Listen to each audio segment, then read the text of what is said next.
I start just about every video by saying I love robotics, and that is not an exaggeration. And the reason I love robotics is because it gives normal people like me and you the opportunity to write code and cause a machine to act on the outside world. And it's so fun and exciting to do that these days with small computers and small devices like Arduinos and my latest favorite, the Circuit Playground Express. And so today we're going to wire up something called a servo. So what's exciting about robots is that you can act on the outside world. And one of the most effective and versatile ways to do that is to use a servo motor. A servo motor is a class of motor. So if I'm making a robot, almost definitely I'm going to use some kind of actuator, a linear actuator, or some kind of rotary actuator like a motor. Motors come in lots of shapes and sizes. They all have most of them have some of the same underpinnings. So you've got your basic DC motor that when you apply a voltage to it, it spins around. You've got stepper motors, which can hold really accurate position because they've got lots of poles on the inside. And then you've got servo motors or servos, which are basically just little DC motors. If you were to take this apart, there would be a small motor on the inside that takes two of these three wires and starts spinning. The difference between a normal DC motor and a servo motor is there's just a little bit of smarts in here. This happens to be a 180 servo motor. It can turn 180 degrees, so it can turn from 0 to 180 and back. But inside, really, there's just a motor spinning and some gearing happening and a little bit of smarts to do a couple things. One, there's some smarts to interpret the input signal. So as a coder, I want to say go to position 45 degrees. So there's a third wire to interpret that, and there's a third wire to carry that signal, and a brain on the inside to interpret it. And this particular servo motor has a little potentiometer on the inside that tells it where it is, so it knows if it's gotten to the right spot. So it's basically just kind of a smart DC motor. But with things like just a handful of servo motors, you can make all kinds of awesome, complex robotic projects that act on the outside world. So that's our goal today, is to wire up a servo motor to our CPX. Now, let's get started coding right away. Let's open up our Mu IDE. Now, just about everything we've coded up till this point, we've used the CPX. We've imported the CPX object that has a whole host of things built into it. As of now, the CPX object that we normally import doesn't have a servo functionality. So we're just going to have to use a little bit more general, just Circuit Python language to code our servo. So we're not going to use the CPX library. We're just going to use a couple other libraries, but it's still pretty straightforward. So let's go ahead and get started. So the first thing we're going to do, if we want to write code for our servo motor, otherwise known as a servo, is we're going to have to send a PWM signal along this yellow wire. PWM is short for pulse width modulation.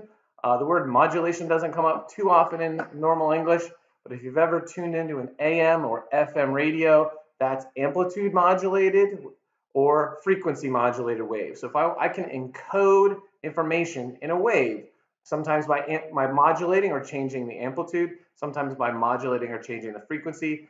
In this case, I'm going to modulate or change the frequency, or the width actually, of my square wave. So I'm going to send my servo a square wave, and the width of those waves will encode information. Will tell the servo whether I want it to go from 0 or 90 or 180 degrees. So let's do that now. So in order to send a PWM signal across here, I'm going to make a PWM object. So let's do that. I'm going to say PWM equals, and this PWM object comes from a module I'm going to import called Pulse.io. So I'm going to import Pulse.io. Now, I think in most of our earlier programs, we used from blank import blank. That's one way to import a specific library or a specific class or a specific object or something like that. You can back up from that and just say import Pulse.io. So I could say from Pulse.io import blank, or I could say just import Pulse.io, and that's going to import everything in that particular module or class. So I'm going to import Pulse.io, and I'm going to use the Pulse.io library to create a PWM object. So my PWM object is going to be Pulse.io, which Mu knows I am just imported, and it's called PWM out. And what nice thing about Mu and a lot of IDEs is that it knows what's inside that Pulse.io that I just imported. And I'm going to use Pulse PWM out. And so I'm going to create an object that sends out a PWM wave. Now, when you create a PWM object, you actually have to send it 3 things. And Mu, like most good IDEs, is going to give me some hints. So I just hit a parentheses, and it gave me a whole lot of information. It says parameters. First thing it needs is a pin. Now, my CPX has a bunch of pins on the outside. Most of them do PWM, not all of them. I believe A0, where is A0, and A1 don't do PWM. So I'm going to start, actually I think A1 does, but I'm going to start with A2. So I'm going to give it a pin, and because I haven't imported the CPX object, I have to use kind of some general Circuit Python language, and my pin is going to be board.A2. That's going to work. That's going to be where I specify the pin, and board actually has to be imported also. So I'm going to import board, and I'm going to import Pulse.io. Now I can create my PWM object. There's all my hints. First thing I need is a pin. If you look down below, it says parameters. Next thing I need is a duty cycle. A duty cycle is how often my square wave is up versus down. So a duty cycle that is fully up is duty cycle of basically 100% is just always on, or a duty cycle of 0 is always off, and a duty cycle somewhere in the middle is a square wave that's on half the time and off half the time. I can actually start with a duty cycle of 0. Duty cycle equals 0. And the last thing it's asking for is a frequency. The frequency that I'm going to use for these servos, that it works with most servos, is 50. So I'm just going to say frequency equals 50. Okay, that should work. So I've just created a PWM object. Now, that language is a little obscure. You don't totally need to understand what's going on there, but you do need to know that servos operate on a PWM signal, and so you have to create one if you're going to talk to a servo. So I've created my PWM. I've created my PWM object. Now the next thing I need to do is then create a servo object, and that servo object is going to come from. Let's see, where am I going to create my servo object? I'm going to create it. Actually, I'm going to have to import servo. Okay, so let's do that now. So I'm going to call it my servo, and my servo is going to also come from a servo object. Now I'm going to import that servo.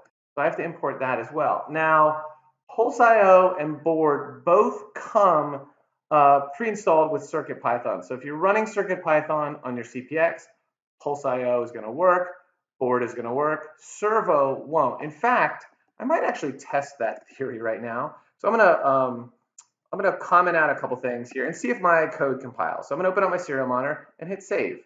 I'm going to call this code.py. Yes, I'm going to replace it.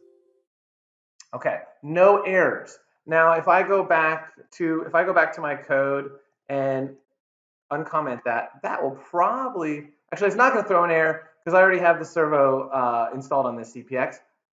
Let me show you where I got it. Where I got it was I went to Adafruit's GitHub page. So if you go to github.com/Adafruit, and by the way, if you haven't been to GitHub yet, it's pretty much the best way to share programs and other things like that. But if I go to GitHub's Adafruit's GitHub page, I can search for their repository. If I search for motor, there should be a repository called Adafruit CircuitPython motor. If I click on that, there's actually a whole lot in this library. I could download all of it. I'm really actually just looking for their servo, their servo module that they wrote. So I'm going to click on Adafruit motor, and I'm going to click on servo.py. And this is actually what I want. Now, the easiest way to download this, hit raw, and this is the raw code. And I can literally just hit save now. And if I'm going to save this in the lib folder of my CPX. So there it is. servo.py. Yes, save it. And so once I've saved servo.py on my CPX, this code that I have right now will not throw any errors. This will compile. Great. So now I'm off and running. I've got, that will throw an error because I need to tell it what it is, but just checking. Okay. So I'm going to create a servo object called myServo, and it's going to use the servo module that I just imported, and it's going to use the servo class, and I'm going to send it the PWM object that I just made, so PWM. So that's how you create a PWM object and then create a servo object that you can then talk to. So I had to create a PWM object that involved importing board and Pulse.io. Then I had to create once I created the PWM object, I create a servo object, and that servo object wants to know what PWM object to use. Okay, but now I'm good to go once I've got all that done. So now I'm going to go just create some code. Let's just do some simple code just to make my servo move. So I'm going to do a while loop like I often do. So this is going to cause my code to go into an infinite loop. So it's going to go through all those top things just once. Once it enters the while loop, it's going to be stuck in that forever. Now that I'm in my while loop, I'm going to ask my servo just to move. Let's see if we can do that. So my servo dot angle, which that is a built-in that's a built-in part of the servo object. My servo dot angle equals 0. I'm going to sleep for 1 second, and then let's do that. Let's go to the other extreme, and let's do 180. And my code doesn't know how to sleep until I let's do from time import sleep. Great. This should run. Great. I hit save. Hopefully there's no errors. There is an error on line 11. My servo.angle equals, what am I thinking? Okay, equals 0. And my servo.angle equals 180. Okay, hit save. Cool. Now there's no errors. Now I got to wire the thing up. So I've got a servo here. Not to get too into electronics, but my servo requires two things. The red is voltage, and the brown on this one in particular, this servo is a SG92R. Red needs voltage. The brown wire needs to go to ground. So just about everything you'll ever wire up needs those two things, voltage and ground. That completes a circuit, and so I can get current running through there. And then the third wire, the yellow wire, is the PWM. So in this case, it's going to be A2.